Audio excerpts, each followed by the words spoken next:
আন্দোলনে কোথায় ছিলেন জামাতে ইসলাম? কবে বিবৃতি দিয়েছেন? কবে বিবৃতি দিয়েছেন? কোন আন্দোলনের পাশে থেকেছেন? গত 17 বছর আন্দোলন করেছে এই ফাঁসিবাদী হটানোর জন্য বিএনপি, এবং তারপর ছাত্র জনতা সব শ্রেণী পেশার মানুষ সব রাজনৈতিক দলের সম্পৃক্ত হয়ে ফ্যাসিবাদকে হটানোর নেতৃত্ব বিএনপি দিয়েছে। 2015 থেকে 2024-এর আগ পর্যন্ত 10 বছর রাজনীতি করেছেন কি জামাতে ইসলাম?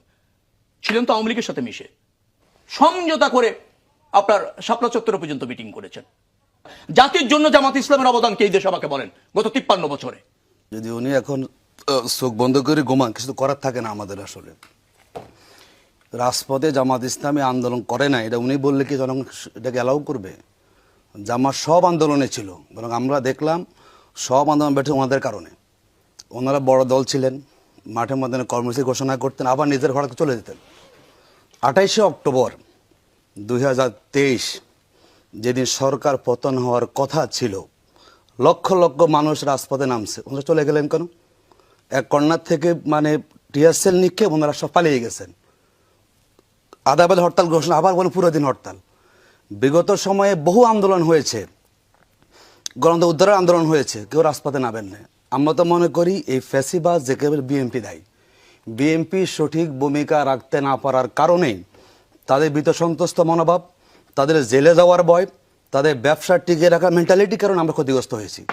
এবং বিএনপির সঠিক ভূমিকা রাখতে না পারার কারণে এত দূর আওয়ামী লীগ আসার সুযোগ পেয়েছে। জামাত আমার রাজপথে ছিলাম, আপনি রিপোর্ট দেখেছেন, 56% গুমের শিকার জামাত শিবির হয়েছে, পুরো মিলে গুমের শিকার হয়েছে। অসংখ্য মানুষ আমাদের শহীদ এমনি শহীদ হয়েছে তারা সেখানে। সুতরাং বিএনপি 18 সাল পর্যন্ত আমরা একসাথে জোটেছিলাম, এরপর ওনারা ধরছেন, কামাল হোসেন ওনারা ধরেছেন, ওনারা আমাদেরকে অ্যাভয়েড করে চলে গেছেন। ওনারা কী করতে পেরেছেন? ওনারা বলুক, রবিউল ভাই বলুক, ওনার সব কন্ট্রিবিউশন কী ছিল এখানে? ওনারা পরে এসেছেন সেখানে, জামাত শিবির তো ভূমিকা সেখানে রেখেছে, আমরা লড়াই সেখানে করেছি। ওনারা কোথায় কোথায় ছিলেন সেদিন সেখানে? ওনার কন্ট্রিবিউশন ময়দানে কী ছিল? সুতরাং দায় চাপানো যায়, জামাতের কোনো অবদান নাই। দুর্নীতি বারবার চ্যাম্পিয়ন বাংলাদেশে কারা হয়েছে? বিএনপি তো চ্যাম্পিয়ন করে বাংলাদেশকে, আমরা তো করি নাই। আপনি কী দিচ্ছেন সেখানে? আপনি কিন্তু আপনারা তো সেই সরকারের অংশীদার ছিলেন। আমরা দুর্নীতি করিনি তো, আমরা তো মাত্র 2টা ফার্স্ট ছিলাম, মাত্র অনলি 2টা মিনিস্ট্রি আমরা ছিলাম। ওই মিনিস্ট্রিতে পুরো বারবার দুর্নীতি ওনারা চ্যাম্পিয়ন করেছেন।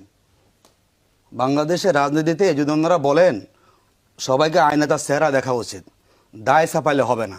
মূল হচ্ছে এখন 5ই আগস্টের পরে জামাতের গ্রহণযোগ্যতা বেড়েছে এবং বিশ্ব নির্বাচন এটা প্রমাণ করে আগামী নির্বাচন জনগণ বিএনপিকে প্রত্যাখ্যান করবে। ওনারা এখন এলোমেলো কথা বলতেছেন, ঠিক যেই সুরে আওয়ামী লীগ বলতেন ওনারা বিএনপি এখন বলতেছেন কেন আমাদেরকে? একই টোন, একই বডি ল্যাঙ্গুয়েজ, আওয়ামী লীগের কথা বিএনপি বলতেছে। আগে একসময় আওয়ামী লীগের আমলে মহিলারা মিটিং করলে